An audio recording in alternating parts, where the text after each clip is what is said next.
Hi, I'm Matt Mahler with MovieWeb. It's a pleasure to speak with you today.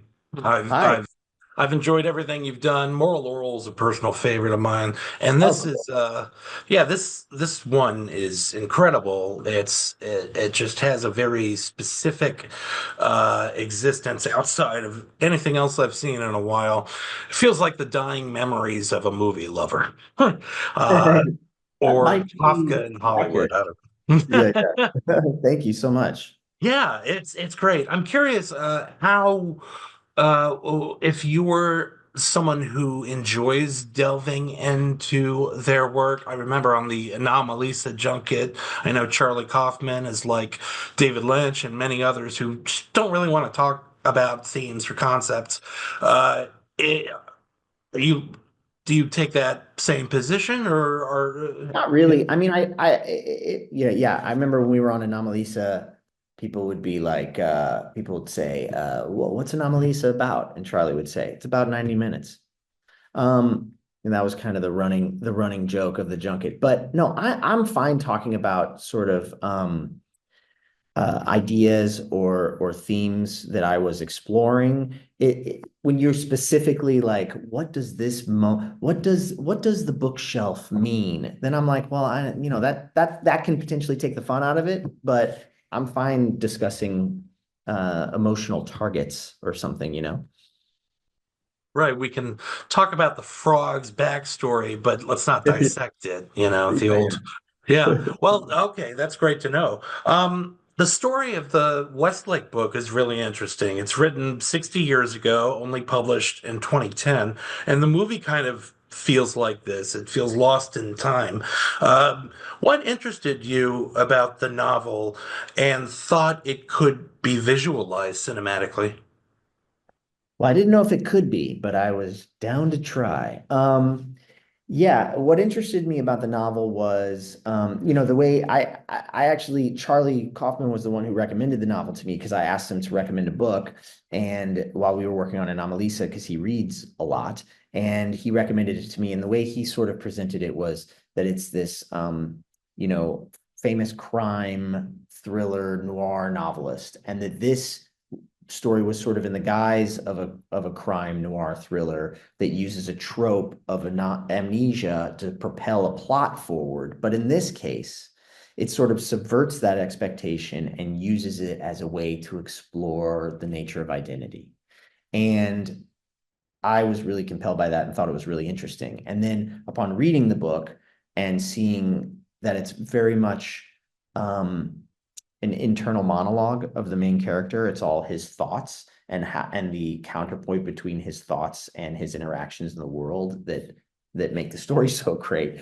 And how could I take that internal experience and turn it into an audiovisual experience and build a world within the film that would put an audience in the subjective experience of this man with this fragmented sense of experience. Um, that was sort of the challenge that I thought would make it a worthy endeavor, perhaps. Yeah, the film feels unmoored in the way that it reflects his life. And how do you direct? I mean, Andre Holland's incredible, but how do you direct an actor where the character there's no signifiers to sort of define the character? There's no backstory. What were your communications with him like? Yeah, I mean, that's a great point because there were a lot of actors that I spoke to that were like, I don't know how to do this. It is a weird role when it's like, hey, you're gonna play this guy and he has no memory or identity. Like, how do you ground it? I mean, the way that you direct Andre Holland is you put a camera in front of him and you turn it on.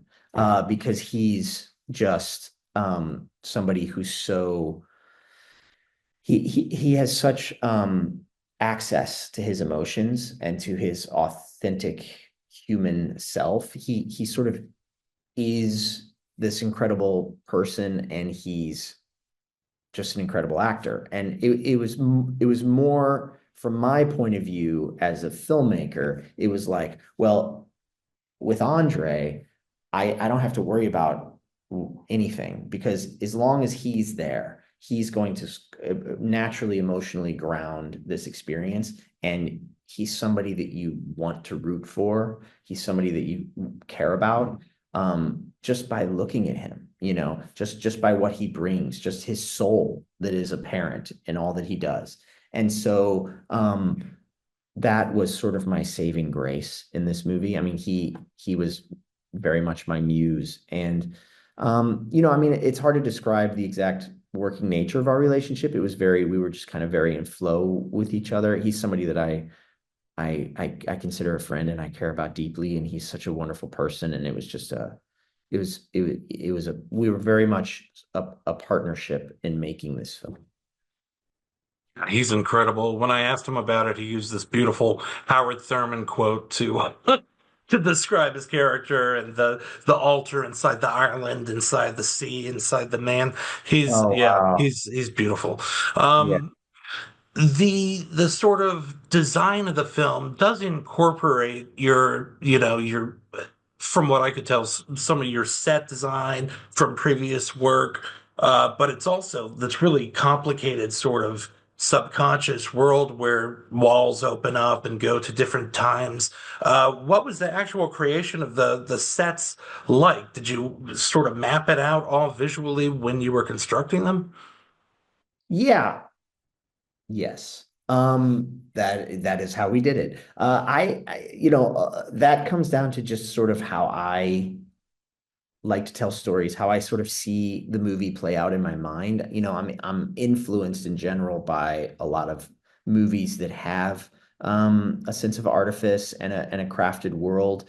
I love the more theatrical aspects of storytelling. I always, I've used this. I need to think of a better example because I've used this on many interviews. But it's like I always think of like The Wizard of Oz or like Frankenstein, when they're walking off into the distance and you can tell they're just like walking up to a wall before they cut, because the wall's just a matte painting or something. And to me, that doesn't detract from the experience or take you out of the experience. It immerses me more into it because I'm being told a story, and stories are metaphor. And, metaphor is a useful way to relate the human experience. It's almost like you need a filter to get these ideas across in some sense, at least for me. And I love to work that way. And I think a lot about transitions, because to me, it's like there's obviously many cuts in the movie. I don't shoot a lot of oneers. I shoot some oneers, but there's cuts, but I don't think of a movie in cuts. I think of it as like sort of flowing as one thing, especially this film because it's like a singular point of view. Like I mean, sometimes we're sort of feel like we're watching Paul and sometimes we feel like we're with Paul, but he sort of is flowing from one moment to the next in time. And losing time in that sense. And I sort of saw it unfolding that way. So what I do is I have these kind of visual ideas, and then I'm like, how are we going to do it? And then I'm like, maybe we could do it like this. And then people are like, that's crazy. You don't have money or time to do that. And then I'm like, can we try? That's the best way I can describe it. Yeah, yeah, yeah. While I have you, I'm curious. I'm not sure how solidified it was at any point, but I had read that Ryan Gosling was attached. It kind of makes sense when you look at Drive and the sort of aloofness and loneliness of that character. But is that true? And how different do you think the film would have been had it been Gosling?